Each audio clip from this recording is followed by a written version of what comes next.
നമസ്കാരം. രണ്ടാഴ്ചത്തേക്ക് നീളുന്ന വെടിനിർത്തൽ തീയും പുകയും നിറഞ്ഞ പശ്ചിമേഷ്യൻ ആകാശത്ത് അപ്രതീക്ഷിതമായി തെളിഞ്ഞ ഒരു നിശബ്ദത. എന്നാൽ ഈ നിശബ്ദത സമാധാനത്തിന്റെ തുടക്കമോ അതോ അടുത്ത സംഘർഷത്തിന്റെ ഇടവേളയോ? ഡൊണാൾഡ് ട്രംപ് നേതൃത്വം നൽകുന്ന അമേരിക്കയും ഖമേനിയുടെ ഇറാനും ഇരുവരും ഒരേ സമയം വിജയം പ്രഖ്യാപിക്കുന്ന അപൂർവ രാഷ്ട്രീയ നിമിഷമാണ് ലോകം ഇപ്പോൾ കാണുന്നത്.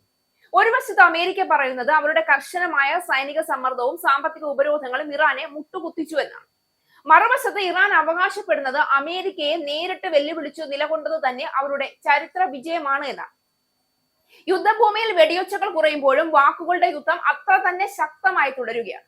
ഇറാനിയൻ ജനതയ്ക്കെതിരെ നിയമവിരുദ്ധ യുദ്ധത്തിൽ ശത്രുവിന് ചരിത്രപരമായ തകർപ്പൻ പരാജയം സംഭവിച്ചിരിക്കുന്നുവെന്ന് ഇറാന്റെ പരമോന്നത ദേശീയ സുരക്ഷാ കൗൺസിൽ പ്രസ്താവനയിൽ അറിയിച്ചു. ഇറാൻ ഒരു വലിയ വിജയം കൈവരിക്കുകയും അമേരിക്കയെ തങ്ങളുടെ പത്തിന ഉപാധികൾ സ്വീകരിക്കാൻ നിർബന്ധിതരാക്കുകയും ചെയ്തുവെന്നും അവർ അവകാശപ്പെട്ടു. 10 ഉപാധികൾ ചർച്ചയിലൂടെ അംഗീകരിക്കുമ്പോൾ മാത്രമേ ഇറാൻ യുദ്ധം അവസാനിപ്പിക്കാൻ സമ്മതിക്കുകയുള്ളൂ എന്നും സുരക്ഷാ കൗൺസിൽ അറിയിക്കുന്നുണ്ട്. വിജയത്തിൽ എല്ലാ ഇറാൻ ജനതയെയും ഞങ്ങൾ അഭിനന്ദിക്കുന്നു. ഈ വിജയത്തിന്റെ വിശദാംശങ്ങൾ അന്തിമമാകുന്നതുവരെ അധികാരികളുടെ ഭാഗത്തു നിന്ന് ക്ഷമയും വിവേകവും ആവശ്യമാണെന്നും ഇറാനിയൻ ജനതയുടെ ഐക്യവും ഐക്യദാർഢ്യവും നിലനിർത്തണമെന്നും അഭ്യർത്ഥിക്കുന്നു എന്ന് പ്രസ്താവനയിൽ പറയുന്നുണ്ട്. ഇറാന്റെ ഉപാധികൾക്ക് മേലുള്ള ചർച്ചകൾ ഏപ്രിൽ 11-ന് ഇസ്ലാമാബാദിൽ ആരംഭിക്കുമെന്നും വെടിനിർത്തൽ കാലാപരിധി നീട്ടാൻ സാധ്യതയുണ്ടെന്നും ഇറാന്റെ പരമോന്നത ദേശീയ സുരക്ഷാ കൗൺസിൽ കൂട്ടിച്ചേർത്തു. ചർച്ചകൾക്ക് മധ്യസ്ഥത വഹിച്ച് പാക് പ്രധാനമന്ത്രി ഷഹബാസ് ഷെരീഫ് തുടർച്ചയായ ചർച്ചകൾക്കായി ഇരു രാജ്യത്തെയും നേതാക്കളെ പാകിസ്ഥാനിലേക്ക് ക്ഷണിച്ചിട്ടുണ്ട്. 10 ഉപാധികളുള്ള ഒരു നിർദ്ദേശം ഇറാൻ മുന്നോട്ട് വെച്ചിട്ടുണ്ടെന്ന് നേരത്തെ US പ്രസിഡന്റ് ഡൊണാൾഡ് ട്രംപ് സമ്മതിക്കുകയും ചെയ്തിരുന്നു. തുടർ ചർച്ചകൾ ഇതിനെ അടിസ്ഥാനമാക്കി ആയിരിക്കുമെന്നും അദ്ദേഹം വ്യക്തമാക്കുകയുണ്ടായി.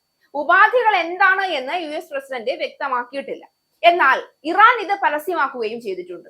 ഇറാൻ മുന്നോട്ട് വെച്ച നിർദ്ദേശങ്ങൾ കൂടുതൽ ആക്രമണങ്ങൾ ഉണ്ടാകില്ല എന്ന് US ഉറപ്പു നൽകണം. രണ്ടാമത്തേത്, ഹോർമുസ് കടലിടുക്കിൽ ഇറാന്റെ നിയന്ത്രണം തുടരണം. 3, ഇറാന്റെ ആണവോർജം സമ്പുഷ്ടീകരിക്കാനുള്ള അവകാശം അംഗീകരിക്കണം. 4, എല്ലാ പ്രാഥമിക ഉപരോധങ്ങളും പിൻവലിക്കണം. 5, എല്ലാ ദ്വിതീയ ഉപരോധങ്ങളും പിൻവലിക്കണം. 6, ഇറാനെതിരായ ഐക്യരാഷ്ട്ര സുരക്ഷാ കൗൺസിൽ പ്രമേയങ്ങൾ അവസാനിപ്പിക്കണം. 7, ഇറാനെതിരായ അന്താരാഷ്ട്ര ആണവോർജ ഏജൻസി ബോർഡ് ഓഫ് ഗവേണൻസ് പ്രമേയങ്ങൾ അവസാനിപ്പിക്കണം. 8, യുദ്ധത്തിലെ നഷ്ടങ്ങൾക്ക് ഇറാന് നഷ്ടപരിഹാരം നൽകണം. 9, മേഖലയിൽ നിന്ന് US സേനയെ പിൻവലിക്കണം. ലെബനൻ ഉൾപ്പെടെയുള്ള എല്ലാ മുന്നണികളിലും ശത്രുത അവസാനിപ്പിക്കണം എന്നത് 10ാമത്തെ നിബന്ധനയും. ഈ നിർദ്ദേശങ്ങളും ഉപാധികളും US അംഗീകരിക്കുമോ എന്ന് വ്യക്തമല്ല. അമേരിക്ക യുദ്ധത്തിൽ സമ്പൂർണ്ണ വിജയം നേടിയതായി ട്രംപും വൈറ്റ് ഹൌസും വ്യക്തമാക്കി രംഗത്ത് വന്നിട്ടുമുണ്ട്.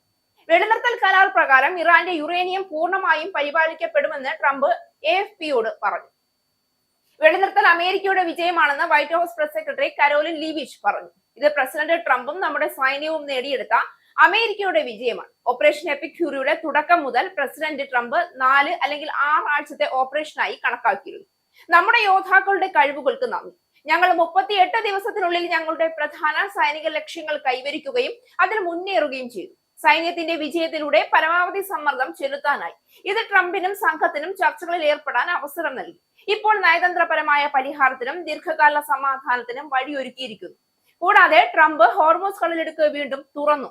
അമേരിക്കയുടെ താൽപര്യങ്ങൾ വിജയകരമായി മുന്നോട്ട് കൊണ്ടുപോകാനും സമാധാനം സ്ഥാപിക്കാനുമുള്ള ട്രംപിന്റെ കഴിവുകളെ ഒരിക്കലും വില കുറച്ച് കാണരുത് എന്ന് വൈറ്റ് ഹൌസ് പ്രസ് സെക്രട്ടറി പറഞ്ഞു. ഇതിനിടയിലും ഏറ്റവും പ്രധാനപ്പെട്ട ചോദ്യം ഇതാണ്: 2 ആഴ്ചകൾക്കു ശേഷം എന്ത്? ഈ വെടിനിർത്തൽ യുദ്ധത്തിന്റെ അവസാനത്തേക്കുള്ള ഒരു വഴിത്തിരിവാകുമോ, അല്ലെങ്കിൽ കൂടുതൽ ശക്തമായ ഏറ്റുമുട്ടലിന് മുൻപുള്ള ഒരു ചെറിയ ഇടവേള മാത്രം? പശ്ചിമേഷ്യയുടെ ഭാവി നിർണ്ണയിക്കുന്ന ഈ നിർണായക ഘട്ടത്തിൽ വിജയം ആരുടേതാണെന്നതിലും പ്രധാനമാണ് സമാധാനം ആരാണ് ഉറപ്പാക്കുന്നത് എന്നത്.